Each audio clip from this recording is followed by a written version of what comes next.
Ayun mga bro, tapos na tayo dito sa trusses natin, painting ng trusses. Ginamitan natin siya ng epoxy primer mga bro.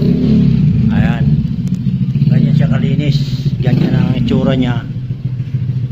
Ayan kung nakikita niyo bro. Yan, may ilaw na rin tayo dito.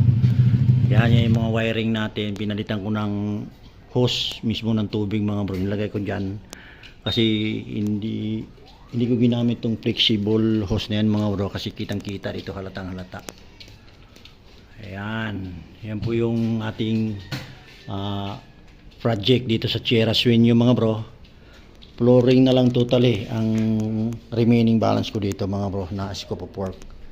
Ayan, nasilyuan na natin yung gilid-gilid, may flashing na tayo, may end flashing na rin tayo dyan ilagay kanina.